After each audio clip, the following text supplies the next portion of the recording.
Assalamualaikum warahmatullahi wabarakatuh. Berjumpa kembali sahabat Zakat TV dengan saya Devi Permanasari dalam program Suara Perempuan Muslimah. Istilah herbal biasanya dikaitkan dengan tumbuh-tumbuhan yang tidak berkayu atau tanaman perdu. Dalam dunia pengobatan, istilah herbal memiliki makna yang lebih luas, yaitu segala jenis tumbuhan yang seluruh bagian-bagiannya atau satu atau lebih bahan aktif mengandung bahan aktif yang aktif bisa dipakai sebagai obat atau terapeutik. Di samping saya telah hadir Dr. Erna Cipta Fahmi M.Farm. Assalamualaikum Dr. Erna. Waalaikumsalam. Terima kasih sudah datang berbagi dengan sahabat Zakat TV. Kita akan ngobrol banyak tentang obat-obatan herbal, dokter ya. Dokter Erna ini praktek di Rumah Sehat Terpadu Dompet Duafa sebagai dokter herbal. Gitu dokter ya. Dokter sudah praktek di RSTDD itu sudah berapa lama? 1,5 tahun. 1,5 tahun. Semenjak rumah sakit terpadu dibuka. Gitu ya. Dokter, sebelum kita bicara lebih jauh bagaimana dokter sana melayani para pasiennya dengan memberikan rekomendasi obat-obatan herbal, saya ingin tahu dulu dokter, pengertian obat herbal itu sebenarnya apa? Jadi obat herbal itu adalah obat yang berasal dari tanaman yang berkhasiat obat. Nah, karena tanaman itu berkhasiat obat, maka disebut herbal dan digunakan untuk obat. Untuk obat ya. Iya. Nah, itu apakah semua jenis tumbuhan itu memang bisa dikatakan sebagai herbal? Hampir semua herbal. tanaman bisa dijadikan herbal. Karena penelitian sekarang juga sudah banyak sekali dan satu persatu ternyata terkuak banyak sekali tanaman-tanaman yang tidak secara empiris disebutkan bermanfaat, ternyata sekarang diketahui punya manfaat untuk penyakit-penyakit tertentu. Nah, tapi untuk mengenali bahwa ini mana herbal yang baik kah gitu ya, itu bagaimana caranya? Kalau untuk mengenali apakah ini herbal baik atau enggak, memang harus harus diketahui fungsinya secara empiris. Dari secara empiris, karena nenek moyang sudah mencoba sudah mencoba beberapa kali dan itulah yang kita ambil, itu satu. Kemudian juga sudah melewati beberapa penelitian. Namun sayangnya beberapa penelitian itu ternyata off the record, artinya tidak bisa semua orang mengaksesnya. Itu karena apa? Disebabkan karena seperti kekayaan intelektual. Jadi hanya orang-orang tertentu atau instansi-instansi tertentu yang terkait yang mungkin bisa membuka akses itu. Taruhlah tidak bisa membuka atau tidak bisa langsung masuk ke dalam menembus akses itu gitu ya. Tapi kan tidak menutup kemungkinan bahwa penemuan itu bisa disosialisasikan kepada masyarakat. Sebetulnya bisa setelah melewati masa-masa paten. Setelah sekian tahun baru bisa disosialisasikan. Nah, sebetulnya kita nggak usah khawatir karena secara empiris pun buku-buku yang menggali kekayaan tanaman yang bermanfaat untuk obat itu buku-buku banyak sekali yang sudah beredar di masyarakat. Jadi kita bisa menggunakan buku-buku tersebut. Toh penelitian juga berangkat dari buku tadi. Buku itu ya. Iya. Gitu. Cuma dibuktikan secara ilmiah sebetulnya apa sih yang berkhasiat terhadap suatu tanaman. Nah, kita sekarang bicara soal banyak sekali gitu ya, terutama para perempuan Indonesia gitu yang juga percaya akan jamu. Tapi seiring berkembangnya waktu dengan kecanggihan teknologi, lama-lama agaknya seperti jamu atau obat-obat herbal itu sedikit ditinggalkan. Karena banyak sekali informasi bahwa jamu atau herbal ini ada nanti mengendap di ginjal begitu, terus nanti akan menjadi penyakit-penyakit lain akan timbul. Itu sebenarnya bagaimana ya, dokter? Sebetulnya untuk metabolisme makanan atau apapun yang masuk ke dalam tubuh kita, ketika kita melewati mulut, kemudian ditampung oleh lambung ya, oleh lambung, kemudian terjadi proses fisika maupun proses kimia. Fisika itu seperti di blender, kemudian proses kimia di situ terjadi percampuran antara enzim-enzim pencernaan dengan makanan atau apapun yang kita makan. Kemudian dari proses tadi terbentuklah sari-sarinya atau yang disebut ion-ion. Nah, ion-ion ini yang akan terserap ke dalam usus. Kemudian dari usus kemudian dihantarkan ke hati. Oleh hati akan ditapis mana yang racun, mana yang bukan. Kemudian yang bukan racun akan diantarkan ke seluruh sel tubuh. Oleh sel tubuh diolah di dapurnya, itu di mitokondrianya sel. Kemudian ampas-ampasnya akan dibuang lewat ginjal. Dan dari penelitian, ampas-ampas yang berbahaya itu justru bahan-bahan yang tidak alami, karena mereka menggunakan banyak zat-zat kimia sintetis yang metabolisme di dalam tubuh tidak sempurna, sehingga menghasilkan bahan-bahan yang berat yang harus dimetabolisme di ginjal. Maksud saya harus dibuang di ginjal. Nah, inilah yang memberatkan ginjal. Jadi kalau bahan-bahan alami, jamu ataupun makanan sayuran yang kita makan sebetulnya itu sangat aman buat tubuh kita karena mereka alami dan tubuh lebih gampang untuk mengolahnya. Ampasnya juga sedikit sehingga tidak memberatkan ginjal. Dan dari kasus-kasus gagal ginjal di rumah sakit itu rata-rata karena penggunaan obat-obat kimia. Dokter, kita akan lanjutkan lagi perbincangan kita. Seberapa unggulnya obat-obat herbal ini dan bagaimana jika dibandingkan dengan yang medis? Satu lagi bersama kami di Suara Perempuan Muslimah.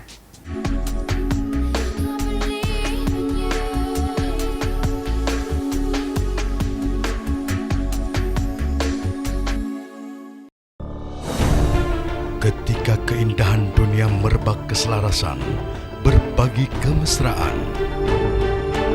Ketika sejuta tangan merangkai kebahagiaan dalam kehidupan yang harmoni. Ketika zakat Anda wujudkan indahnya dunia.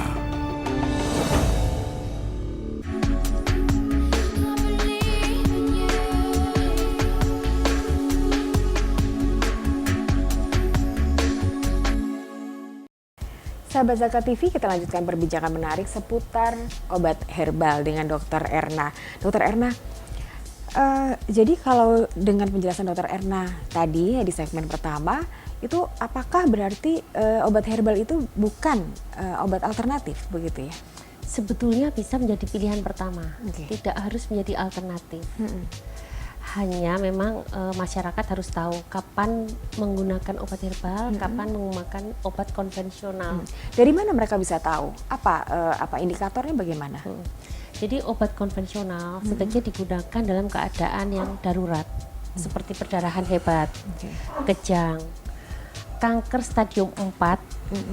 Saya kira itu juga akan sangat baik bila dikombinasi dengan kemoterapi. Jadi dan itu tidak akan ada efek.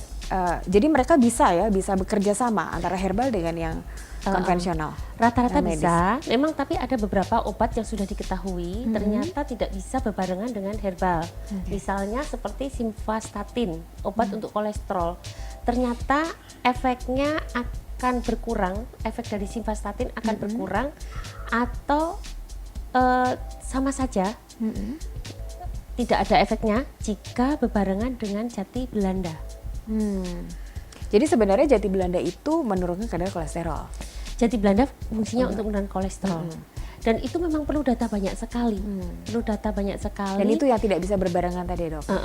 Nah, untungnya juga kombinasi antara obat kimia dengan obat herbal itu efek sampingnya hampir tidak ada. Jarang ya, jarang terjadi efek samping karena berbarengan antara obat kimia dengan obat herbal. Karena cara pakainya juga berbeda. Kita memakai obat kimia setelah makan, tetapi menggunakan herbal itu sebaiknya sebelum makan. Apalagi dengan proses perebusan, penyerapannya akan sangat baik ketika dalam keadaan perut kosong.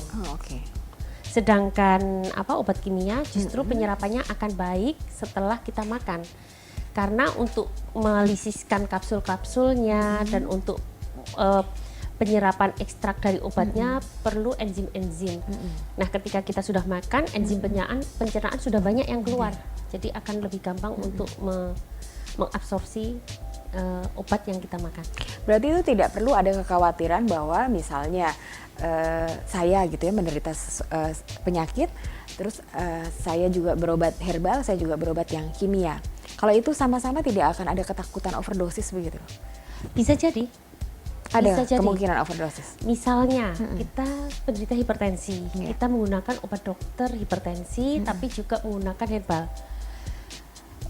Bisa jadi hipertensinya menjadi sangat turun, menjadi hipotensi. Oleh karena itu, berobatlah kepada orang yang ahli, sehingga semuanya terukur Oke. dan kontrol.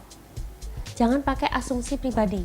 Kadang-kadang pasien karena sudah lama menderita penyakit, sudah kronis, kadang-kadang tidak ada sensitivitas lagi pada tubuhnya. Ketika tensi tinggi dia merasa baik-baik saja, ketika tensi rendah juga baik-baik saja. Oke. Nah, padahal ada alat yang objektif untuk mengukur itu kan. Jadi saya kira untuk penggabungan antara herbal dengan obat dokter, walaupun kebanyakan tidak ada masalah ya, tapi tetap lebih baik semuanya dikonsultasikan pada ahlinya. Terukur dan terkontrol. Oke. Dan kita juga mesti jujur ya dokter, berani untuk memberikan keterangan-keterangan detail kepada ahlinya itu ya. Iya. Gitu. Nah dokter, dokter sendiri praktek di RST Dompet Duafa, dan itu sebagian dari pasiennya adalah mereka kaum duafa yang mungkin pengertiannya juga mereka kurang memahami gitu. Itu bagaimana dokter memberikan pemahaman mereka bahwa obat ini adalah aman dan sebaiknya ibu atau bapak menggunakan ini, itu bagaimana Kak? Berikan pengertian kepada pasien bahwa herbal seperti tanaman, seperti yang kita makan sehari-hari, hanya senyawanya sedikit lebih banyak. Karena senyawanya adalah organik, bukan sintetis, tubuh kita justru lebih gampang untuk mengolahnya. Jadi tidak berbahaya. Dan secara empiris, nenek moyang kita menggunakan herbal pun tidak ada masalah. Tidak mungkin sesuatu yang berbahaya diturunkan terus-menerus kan. Pasti budaya itu akan hilang, karena nggak ada manfaatnya. Ketika kita mengenal sekarang, berarti dulu sangat bermanfaat. Dan satu lagi, meskipun itu efeknya tidak kecil kemungkinan untuk ada efek sampingnya, tapi tetap dikonsultasikan kepada ahlinya begitu. Semuanya harus terukur dan terkontrol sehingga lebih objektif. Ya.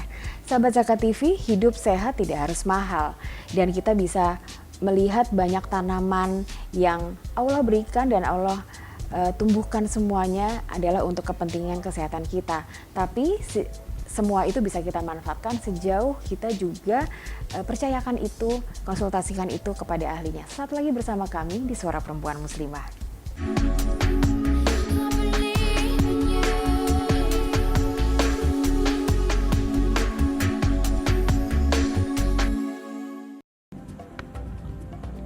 Semangat kemenangan harus berasal dari sportivitas yang datang dari hati. Saya Bambang Pamungkas, saya zakat di Dompet Duafa. Keluarga adalah sumber inspirasi saya. Kehangatannya datang dari hati. Saya Inneke Kusharawati, saya zakat Dompet Duafa. Berbagi memudahkan rezeki, karena datang dari hati. Saya Ipo Santosa, zakat di Dompet Duafa.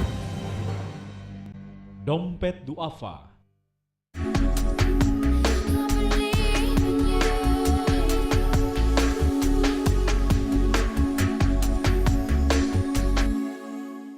Sahabat Zakat TV, kita mulai lagi perbincangan kita seputar obat herbal.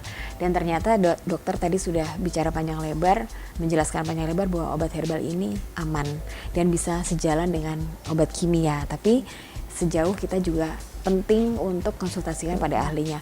Dokter kan bertugas di RST Dompet Duafa dan tadi memberikan pengertian pada mereka bahwa ini adalah sayuran, begitu.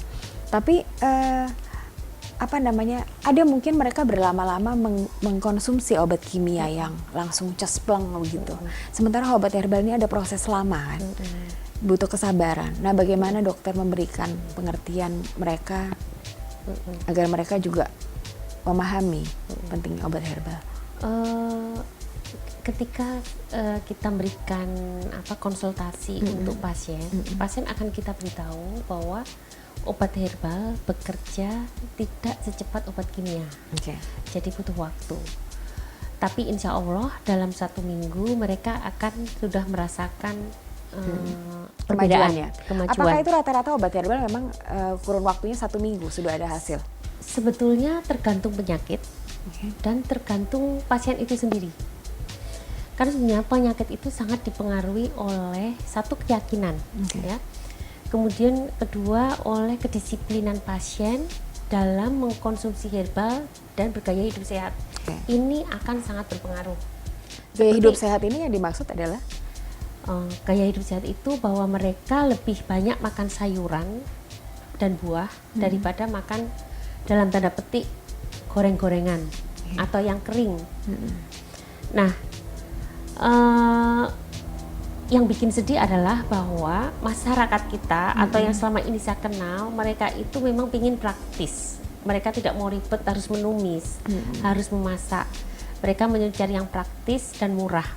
Akhirnya kalau sarapan atau makan siang atau makan malam hanya nasi dengan lauk, nasi dengan telur goreng atau nasi dengan tempe goreng, nasi dengan bakwan. Bahkan bumbunya pun mereka nggak mau yang repot-repot, harus mengiris bawang merah nggak mau, bawang putih nggak mau, MSG ya? yang instan. Artinya apa? Tubuhnya sama sekali tidak dapat nutrisi dari yang alami, tidak mendapatkan tidak mendapatkan senyawa-senyawa metabolit sekunder yang sebetulnya bermanfaat, berkhasiat sebagai obat. Jadi dalam makanan, dalam rempah-rempah itu banyak sekali juga khasiatnya. Bawang merah banyak khasiatnya sebagai penurun demam, sebagai antioksidan, sebagai penyeimbang homeostasis darah. Oke. Berarti apakah ada kalau misalnya gitu ya, yang sehat pun berjanji saya akan mengkonsumsi temulawak dalam waktu 1 minggu, atau saya akan mengkonsumsi hanya temulawak sih dalam waktu 1 bulan. 1 bulan berikutnya saya akan mengkonsumsi lebih banyak misalnya kencur gitu. Itu tidak ada efek? Tidak ada. Tidak ada. Tidak ada selama dalam dosis yang normal. Dalam dosis yang umum, artinya mereka makan kalau setiap kali mau makan 1 jempol, 1 ruas begitu. 1 ruas gitu ya. Tapi kalau mereka makan berlebihan, jangankan kencur atau herbal, kita berlebihan setiap hari makan kubis aja sudah bermasalah kan. Jadi harus bervariasi dan dalam dosis yang umum. Oke. Jadi yang intinya biasa. mengkonsumsi herbal itu akan nyaman, akan aman itu kalau kita juga disiplin, yakin pasti ya, yakin, disiplin dan yakin dulu, kemudian kemudian disiplin dengan herbalnya, kemudian dengan dosis yang tepat. Dosis yang tepat. Insya Allah. Dibarengi dengan gaya hidup yang sehat. sehat tadinya gitu. Jadi berarti kalau misalnya ada ada pengertian bahwa yang saya sakit asam urat, berarti saya tidak akan mengkonsumsi kangkung begitu, itu salah berarti? Sangat salah, karena sebetulnya kalau terjadinya asam urat itu karena purin yang diaktifasi oleh enzim santin oksidase menjadi asam urat. Nah, ketika santin oksidasenya ini sangat aktif, maka akan terbentuk asam urat yang berlebihan. Sedangkan sebenarnya purin sendiri bahan bakunya itu di mana-mana bisa kita dapatkan. Satu, dia terbentuk dari alkaloid. Kedua, purin sendiri merupakan metabolisme akhir dari protein. Nah, supaya bisa terbuang oleh ginjal, purin harus dirubah dalam bentuk senyawa yang larut air, yaitu dalam bentuk asam urat. Oleh karena itu, kalau dalam masalah asam urat dengan kangkung, sebetulnya bukan purin saja yang disalahkan, tapi juga santin oksidasenya harus dikurangi kecepatannya atau dihentikan bekerjanya. Terus kemudian fungsi ginjalnya juga diperbaiki supaya asam uratnya cepat terbuang dalam air kencing. Kalau fungsi ginjalnya ternyata masih tetap kumpet, ya asam uratnya tetap akan tertinggal di dalam darah. Jadi bukan berarti kita meninggalkan kangkung begitu saja ya? Berarti hanya melihat dari sisi purinnya padahal tapi purin terdapat pada semua makanan. Protein paling banyak mengandung. Mengapa hanya sayuran jadi kambing hitam? Padahal kalau orang sudah menghindari sayuran, tentu dia akan beralih ke protein hewani. Tapi justru sebenarnya sayuran yang menyelamatkan, sayuran karena, dan buah. Betul, karena sayuran terdiri dari beberapa senyawa, bukan hanya purin, tapi di situ dia juga punya senyawa yang akan menghentikan aktivitas santin oksidase dan juga akan memperbaiki fungsi ginjalnya. Kalau begitu apa dengan kata lain yang vegetarian lebih sehat dibandingkan mereka yang masih mengkonsumsi daging? Yang saya baca yang saya baca iya, dan kalau saya ketemu orang vegetarian, cuma sebetulnya kalau dalam penelitian untuk mengetahui itu sehat, bermanfaat atau enggak diperlukan 500 sampai 1000 responden kan. Sedangkan saya ketemu 1-2 orang, 3 orang. Tapi yang saya temui orang-orang vegetarian rata-rata hidup mereka memang lebih sehat, dengan muka lebih cerah, lebih segar. Gitu. Dokter, ada nggak tips untuk masyarakat, untuk sahabat Saka TV, obat herbal dan harapan dokter ke depan dengan obat herbal itu apa? Saya ingin bahwa masyarakat satu, lebih akrab dengan herbal. Herbal menjadi first choice, pilihan pertama, bukan menjadi pilihan alternatif lagi. Dan gunakanlah herbal apa yang ada di dapur. Itu pertama, saya ingin sekali masyarakat mengenal herbal dengan memanfaatkan apa yang ada di sekelilingnya, apa yang ada di dapur, dan menjadi pilihan pertama sebelum dia beralih ke obat konvensional. Kemudian kedua, saya ingin sekali masyarakat Indonesia lebih mengenal gaya hidup sehat. Nah, apa itu gaya hidup sehat? Satu, senang-senangkanlah Allah, kenalilah Allah, kembalikanlah semua ke Allah. Ketika kita sudah mengenal Allah, semua kita kembalikan ke Allah, maka hati kita pun akan menjadi lebih tenang. Itu tentu akan sangat mempengaruhi kesehatan kita. Kemudian kedua, konsumsilah sayuran dan buah 60% dalam keseharian. Lebih baik lagi adalah sayuran dan buah mentah. Tuh. Kemudian yang ketiga, ciptakan lingkungan yang bersih. Lingkungan yang bersih dan nyaman, yaitu dengan hijau-hijauan. Kemudian yang keempat, manajemen stres, yaitu kendalikan stres. Tapi insya Allah kalau kita sudah dekat dengan Allah, stres kita juga akan lebih terkendali. Kemudian terakhir, lakukanlah olahraga, kegiatan. Jadi jangan berdiam di rumah. Untuk ibu-ibu, untuk bapak-bapak, beraktivitaslah yang bermanfaat. Setidak-tidaknya itu akan buat kita menjadi jauh lebih sehat. Dokter Erna, terima kasih sekali tipsnya, dan insya Allah kedepannya masyarakat juga akan menjadi lebih tahu, terutama sahabat Saka TV, bagaimana pola hidup sehat yang benar, karena sebenarnya Rasulullah juga sudah meneladani hal itu untuk kita semua. Gitu. Terima kasih sahabat Saka TV, sampai berjumpa kembali dengan kami di Suara Perempuan Muslimah. Wassalamualaikum warahmatullahi wabarakatuh. Terima kasih dokter.